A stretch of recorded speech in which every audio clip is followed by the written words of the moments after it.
nuko FPR ubwayo itabaye strong ari uko igeze ku butegetsi.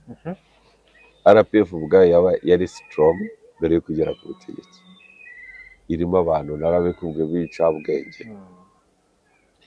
ifite umutungo abanyamuryango bitanga.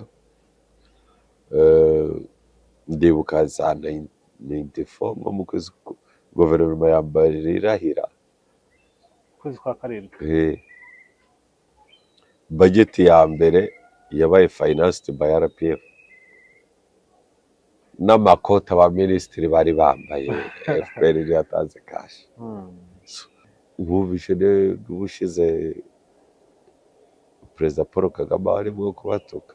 Urebye n'igihe imaze ku butegetsi imyaka 30, ukareba defection rate abantu bagiye bayivamo abantu bake cyane. Iyo ushaka kugana ibibazo by'igihugu cyangwa ibyiza by'igihugu ntabwo uganira amazina. Iyo uganira amazina wagiye kuri operation level kandi igenganira mu buryo buri strategic. Rero ukagerageza inkuru njye muri runaka yapfuye ikira runaka, ninde warumye undi, ninde wakubise undi urushyi, iyo ntabwo nakugirayo. Genze bite hagurutse Kigali ahagarara hehe? Oya yakirwa nande? Oya icyo nzi cyo ubuse kuva Kayumba yava muri FPR bari wumva ikintu gikomeye yapfuye na FPR kiri kuri strategic level. Bishobora kuba wenda bitaratangazwa. Oya ntabwo ari bishobora wenda. Umaze igihe umwumva, amaze imyaka myinshi yaragiye. Ikintu avuga ati cyo nari bwo kwemera rya FPR ni iki.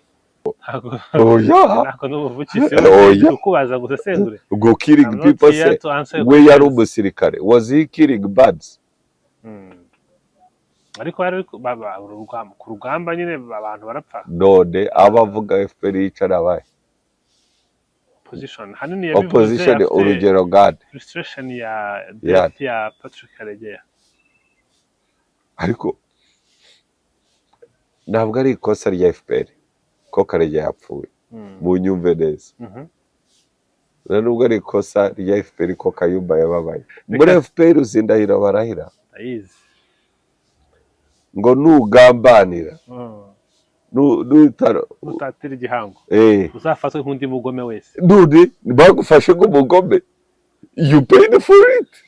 Who to blame them? Abagufashe nk'umugome cyangwa we warahiye kubijya.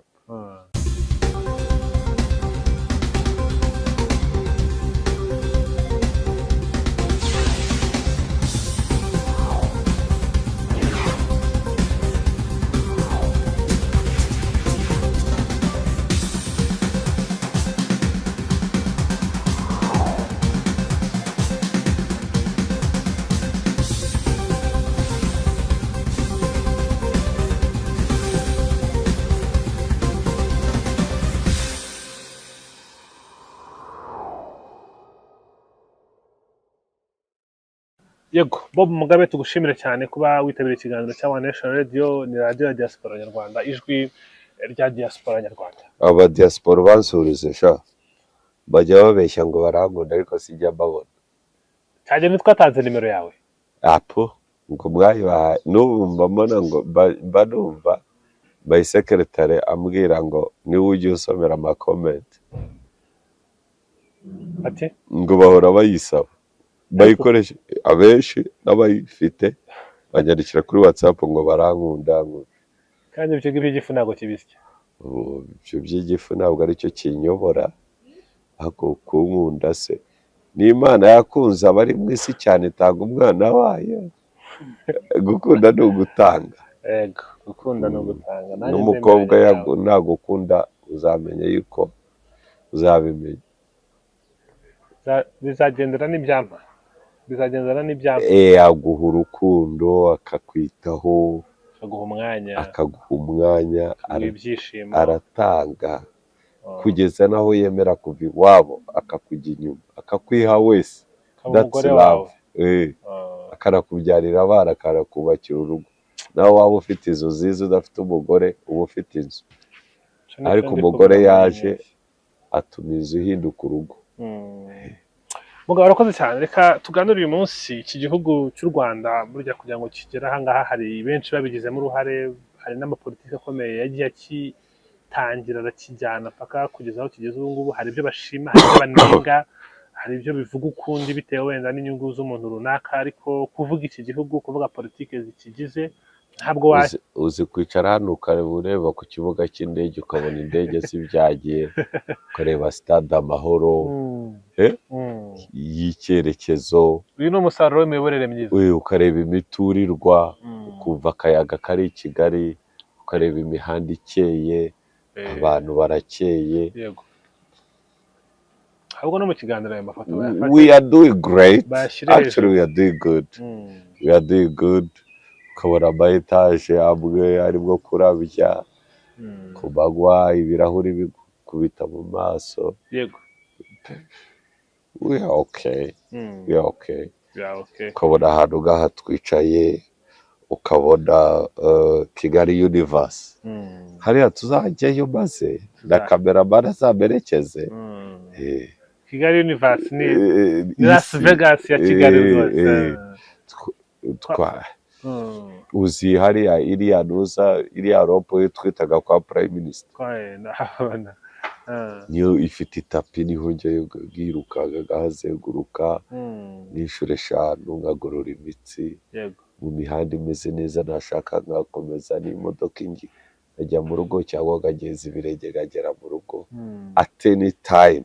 Nabashaka kugenda i Kigali na saa 9 z'ijoro, ntawumbaza ngirangamuntu ngo ese urajya he, urinde, uri iki, that's Rwanda for me. U Rwanda ariko rwari inzozi, ntabwo ariko rwahoze. Of course, twagezeho inanga, igihugu cyose cyuzuye imirambo kuba biciye ngo kuko ari abatutsi, abandi abacitse ku icumu bari aho, bari very miserable. Twe duhariyo abanyarwanda tuhasaze batwita abaganda, ahandi igihugu cyose cyuzuye amakambi y'impunzi,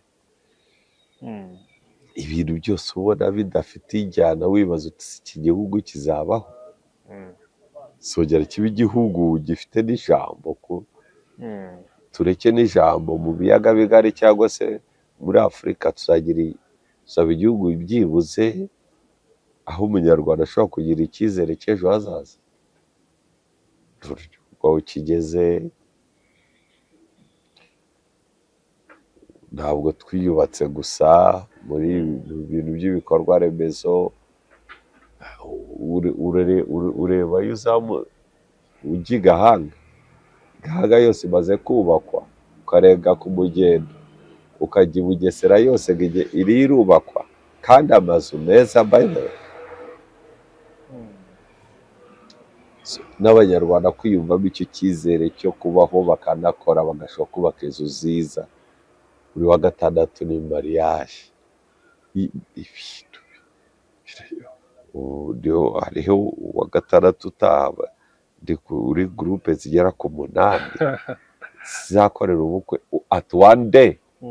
Nabyo kandi bafite icyo bisobanuye. Of course, abantu buriya reproduction y'abantu ijyana bitewe n'icyizere bafite, hamwe how life is changing for them. Rwanda rumaze kugira ijambo muri Afurika, i Buraya ntabwo kigenda ngo utange pasiporo y'u Rwanda kuvuga ngo Rwanda, where is Rwanda? Oh yeah, everybody knows Rwanda. Paris Saint-Germain iramamaza u Rwanda, Arsenal iramamaza u Rwanda, ni gute se wavuga ko utaruzi? Byaba ari ukurwirengagiza. Naho wakwirengagiza ntibyashoboka. Ibyo byose usobanuye, hari impamvu biba byaragezweho. Iyo byaragezweho nuko abanyarwanda bagize ubuyobozi bwiza, bakishyira hamwe bakubaka igihugu cyabo. Yego, kuvuga ubuyobozi bwiza mu Rwanda, kuvuga ubuyobozi bw'u Rwanda muri myaka yatanze umusaruro w'ibi ngibi, ntabwo wagenda utavuze FPR Inkotanyi, kuko niryo shyaka ryahagaritse jenoside yakorewe abatutsi rinyujije mu ngabo zabo za RPA, ndetse zitangira na process kuko abinganirije mu kiganiro cya kare yo kongera gushyiraho amavugurura mu nzego z'ubuyobozi no mu nzego zitandukanye, kubaka igihugu bubatse, bubatse ikintu cyitwa gutekana, umunyarwanda aratekana. Reka tuganire kuri mindset cyangwa ideology ya RPF. Niki cyabafashije kuba so strong, kuba ishyaka rikomeye ryubashywe yewe rinatinywa niyo abarirwanya barivuga, ubona ko barivuga batavuga nk'umuntu usanzwe, bavuga nk'umuntu batinya. Nuko FPR ubwayo itabaye strong ari uko igeze ku butegetsi. RPF ubwayo yari strong mbere yo kugera ku butegetsi, irimo abantu narabikubwe b'icabwenge, ifite umutungo abanyamuryango bitanga. Ndibuka za 94 nko mu kwezi guverinoma ya mbere irahira, kwezi kwa karindwi, budget ya mbere yabaye financed by RPF, n'amakoti abaminisitiri bari bambaye FPR yatanze kashi. Abaganga twari dufite muri iki gihugu muri 94 dufata ubutegetsi bari abaganga b'abasirikare baturuka muri RPF, abarimu, ibintu byose igihugu cyarabaye umusaka. So RPF was organized and was a strong party. Maze kugera ku butegetsi iriyubaka, iri ku butegetsi uriyubaka, ishyaka ririyubaka, ariko rikomeza ya doctrine yabo y'ibyo bemera: ubumwe, umutekano,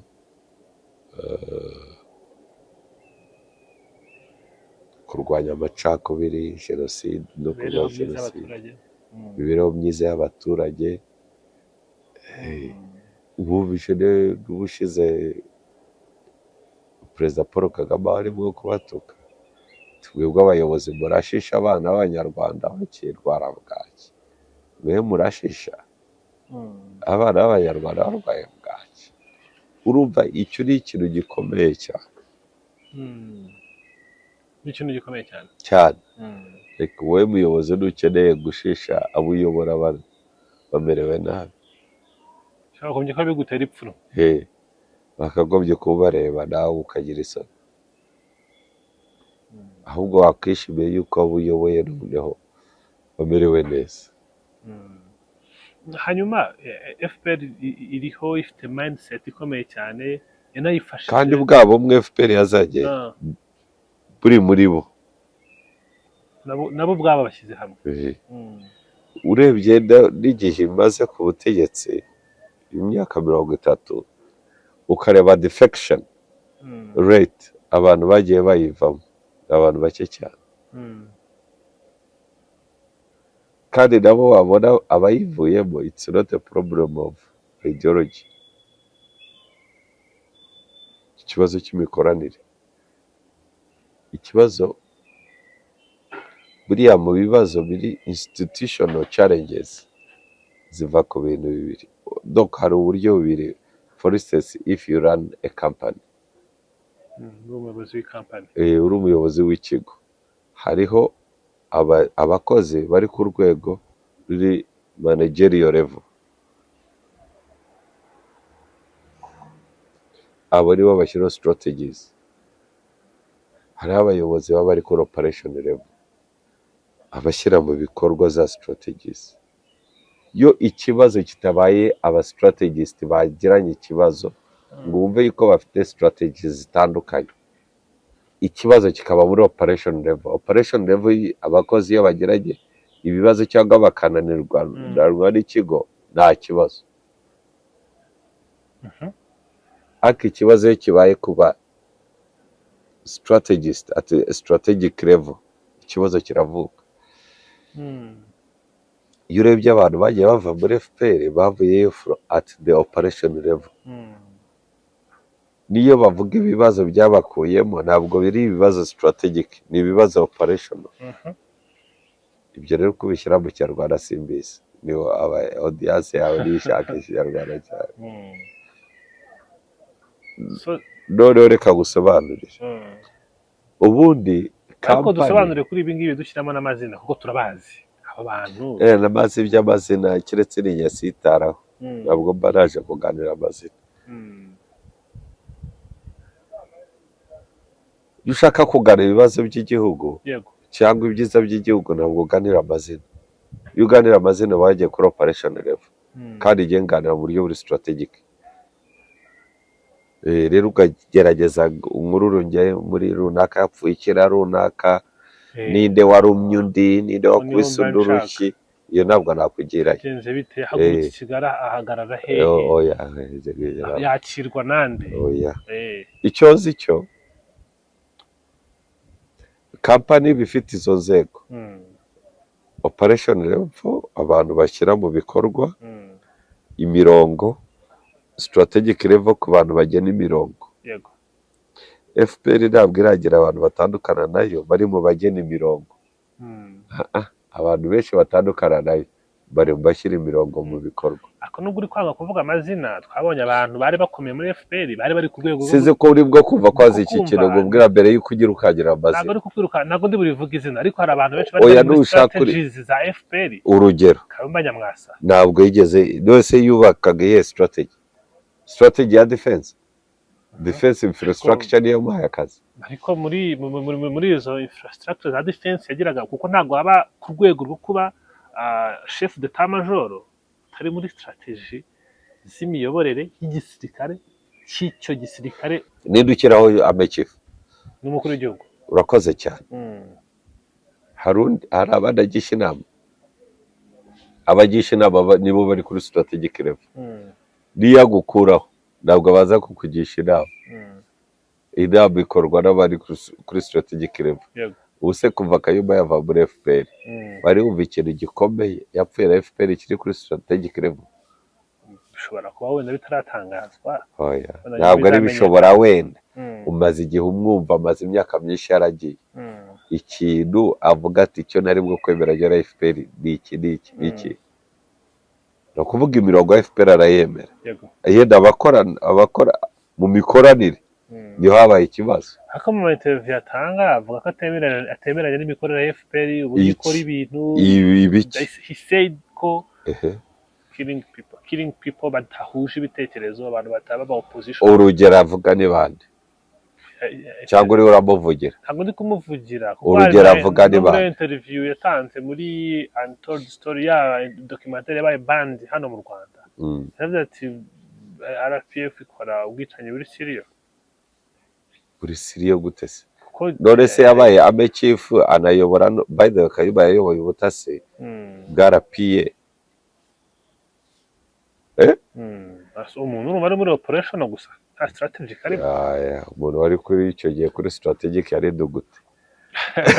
Anyways njye ntabwo ushaka kudivitinga mu murongo wawe wowe ukomeza tubwire ndashaka ko avuga ati imirongo ya FPR tuvuge ijyanye ku mibereho myiza y'abaturage ntabwo babikora gutya, nyamara jyewe nemera ko byakorwa gutya. Ibijyanye n'ubumwe bw'abanyarwanda babikora gutya, babikora batya, ariko harabura bw'ikintu iki nabikora gutya. Ibijyanye n'umutekano w'igihugu bakora batya, ariko jyewe numva bikwiye gukorwa gutya. Ibijyanye n'ubutabera FPR bikora gutya, jyewe nifuza ko byakorwa gutya. Atubwira imirongo migari. Igihugu ntabwo cyubakwa who killed who. Igihugu cyubakwa n'imirongo migari. That's what we call political ideology. Wemera iki kuri FPR n'icyo utemera? Yego. Political ideology. Icyo atemera ya FPR at the strategic level ni ikihe? Ni ikihe kibwire? You are the one bringing this subject. You should be responsible. Nako n'ubuvukisi kukubaza gusesengure. Go killing people say we yari umusirikare. Was he killing birds?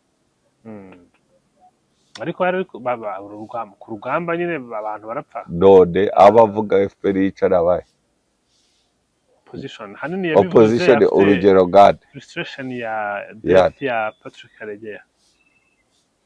Ariko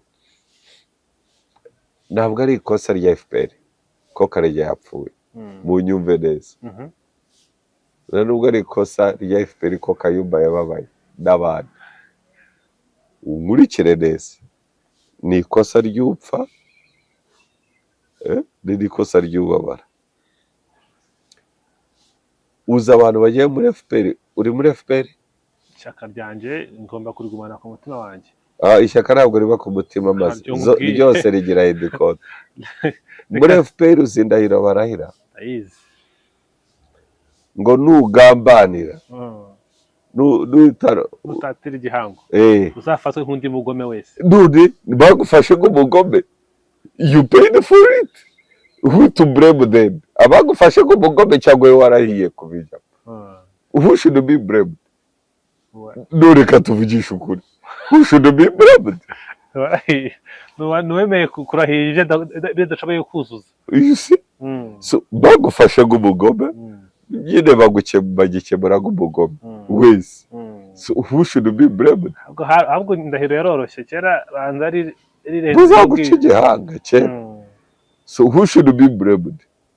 None si ibyo se, is that a political ideology? winjiye mu ishyaka ariko ushaka kwemera ideology zayo Urayemera, kandi wemereye kujya urayemera until you have issues at the operation level.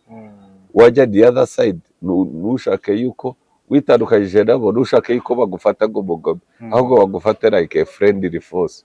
That's not true. That's not how it works. nta nubwo banagufata nka negative force, bagufata nk'umugome. FPR is a political military institution. Political military institution. Yes. Indahiro iri very clear. You go, unyuranya nabyo, you pay for it.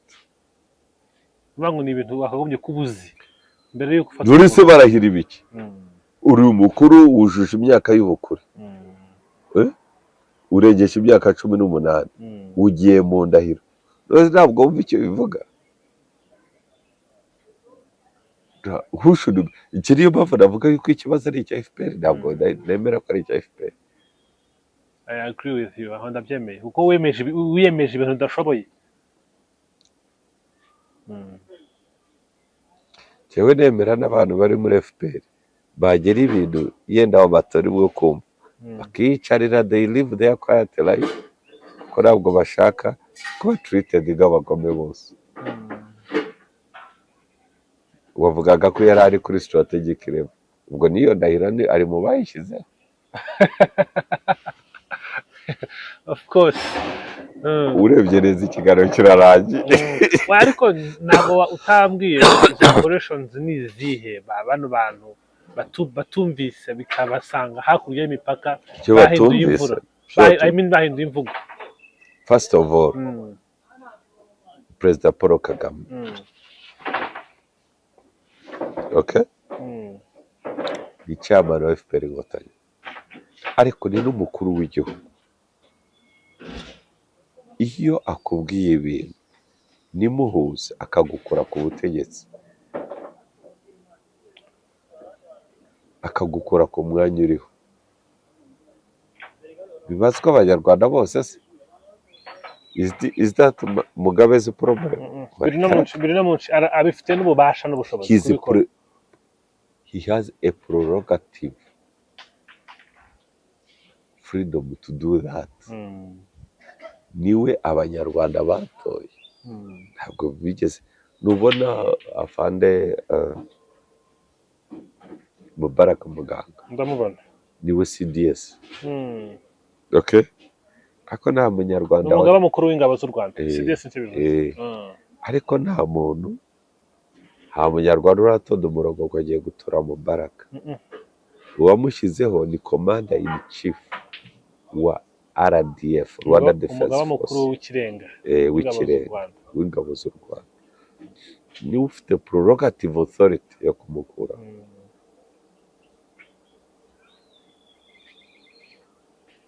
You get the point? Niba mukuyeho nagira ikibazo ngo se Kagame ngo President Paul Kagame yaba yapfuye, nyakubahwa mukuru w'igihugu yaba yapfuye iki na Mubarak Muganga. Ibyo ni ibibazo biri operation. Ariko hano we analyze aya makosa Mubarak Muganga ashobora kuba yakoze yamukuraho. Ese kuki wumva ko ari n'amakosa kumukura? Sawa, ni strategy noneho ushobora gusanga wowe niba guhaye umwanya Abdullahi ngaguha umwanya nareze ngabona udafite muri uyu mwanya, ahubwo icyiza ni uko nakugira meya, niba nakugize ame chief nkaza gusanga utabishoboye neza, byaba byiza yuko waba governor wa Eastern Province. Ikibazo kiri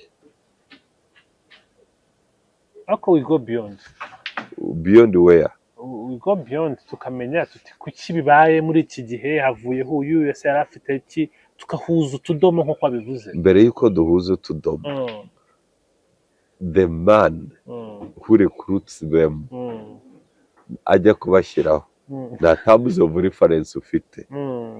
Yego. Jewe bibara like jewe mfite timu yanjye nkorana nayo, nijye umenya ngo uyu muntu byaba byiza akoze ibi, uyu byaba byiza akoze ibi.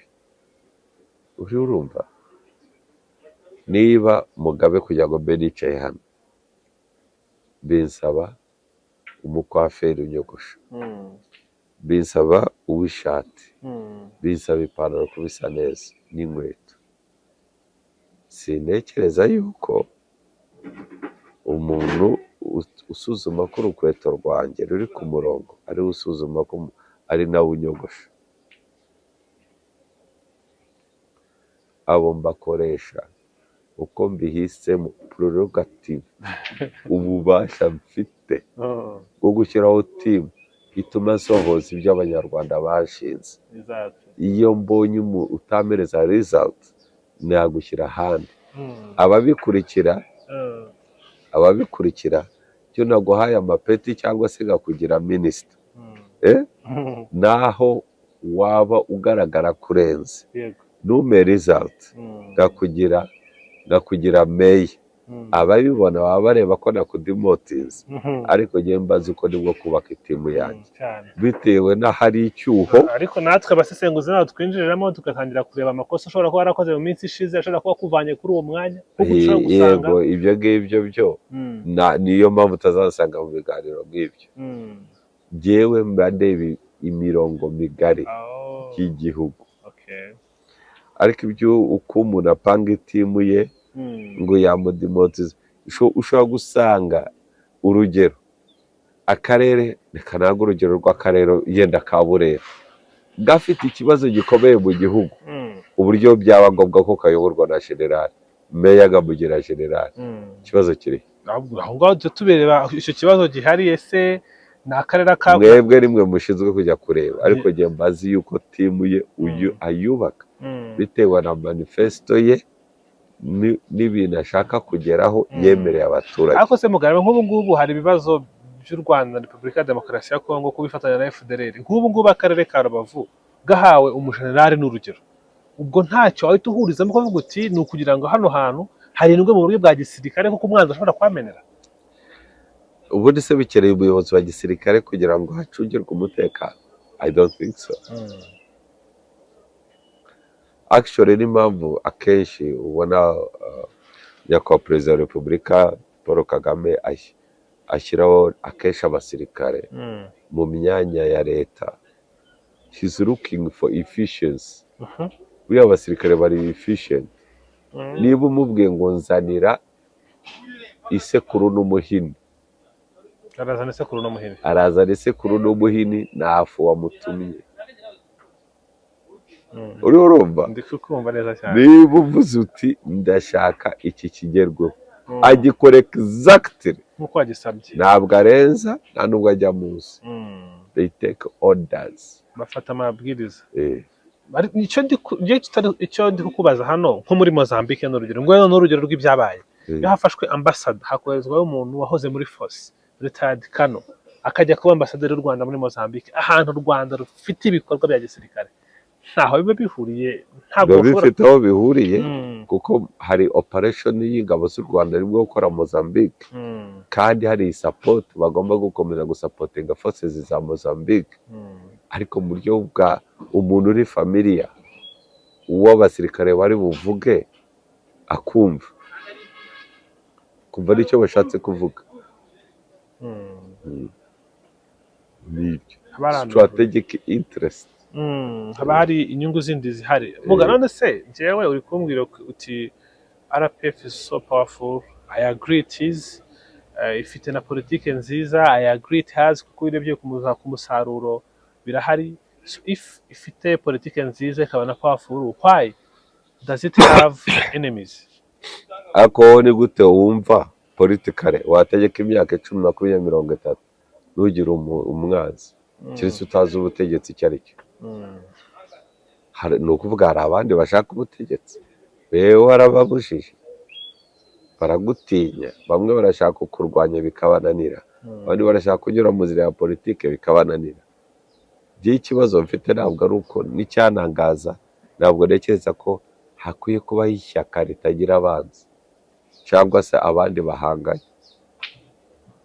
Iryo ntabwo aba ari ishyaka, aba ari umutwe wa gisirikare, kandi uwo mutwe wa gisirikare nawo ukoreye buriya se utekereza yuko buriya Israel na Hamas babanye neza?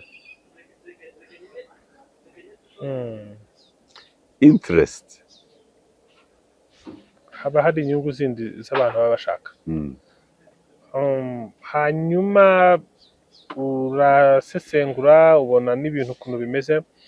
How do you see Rwanda in 5 years? How do you see FPR leadership mu myaka 10-20 iri imbere?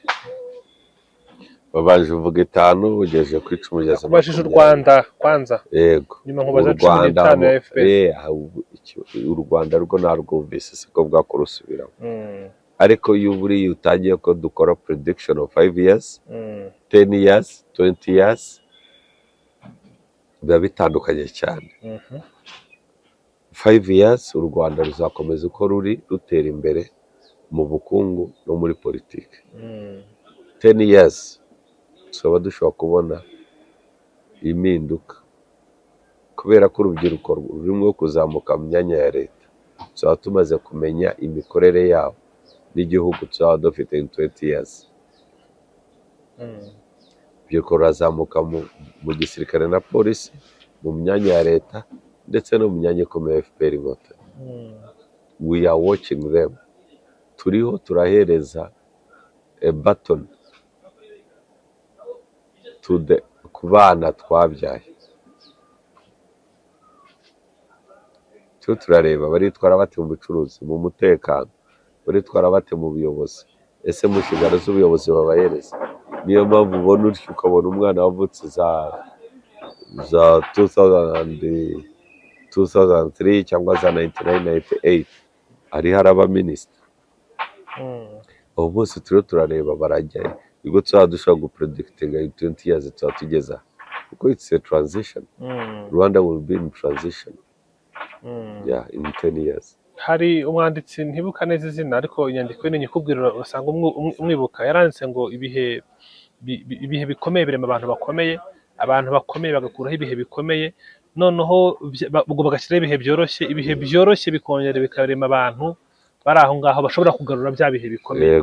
Iyo urebye mu Rwanda ubona ariyo history, hari ibihe bikomeye byaremye abantu bakomeye bakuraho ibihe bikomeye. Turi mu bihe by'amahoro byiza. Ibihe by'amahoro yego byaremye urubyiruko rwinshi rworoshye, ariko mu rubyiruko harimo urukomeye. Iyo ubona umwana ari muri Canada yarangiza ise n'umuzungu, nyina n'umunyarwandakazi, akiga afite akazi keza, yarangiza akavuga ati genda ashaka kujya mu Rwanda kuba umusirikare, akaza agasiga byose akita ku mutekano w'igihugu. Abantu bakubera cyane, ubona abana birukanka bose bageninga igisirikare. Igisirikare is not a simple job, nta nubwo aba ari inyungu zawe, uba wagiye ku mutekano rusange w'igihugu. Uwo muntu akijyamo ari uko atekereza igihugu. Ukareba abagenda abana b'abasore bari muri za ambasade bakora imirimo itandukanye ya diplomasi, ibintu byagirira igihugu akamaro. Abantu yego ntabwo iyi generation dufite ifite abantu bari committed nk'abo twari dufite muri za 90, kuko 90 natwe commitment yacu ari ishingiye ku bibazo twari dufite icyo gihe, byatumye ibihe twari turimo by'ubuhunzi birema strong people. Ariko ubu nanone niyo mpamvu muri encadrement ya FPR Inkotanyi n'abandi banyarwanda, kandi twe kubirebera gusa mu ishyaka. n'u Rwanda rugomba kubyara abanyarwanda, buri mu ngo, buri rugo rufite umwana w'umusore n'inkumi, bakabakundisha u Rwanda, bakabigisha kwitangira no gukora inyungu z'igihugu.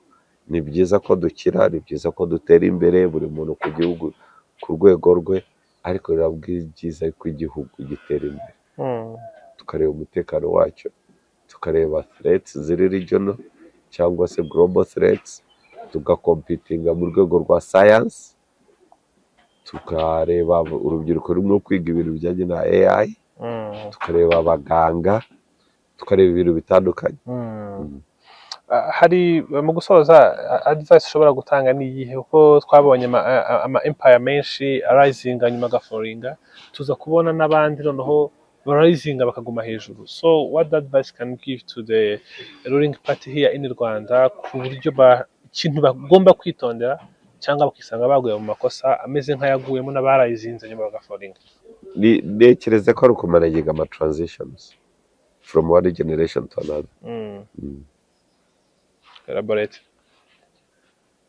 Ndabikubwiye, ariko hariho generasiyo y'abasaza, hariho na generasiyo yatwe twaje turi batoya, hariho generasiyo y'abana bavutse turi muri iki gihugu, bari bwo gutransitioninga bajya mu myanya y'igihugu n'umutekano n'iki, ko managing izo transition, uburyo ishyaka riri ku butegetsi rikomeza rigira amaraso mashya ariko bakaguma kuri their political ideology. Icyaka ni ugukomeza kubaka ubumwe bw'abanyarwanda. Icya gatatu ni ukujya muri kugira tolerance.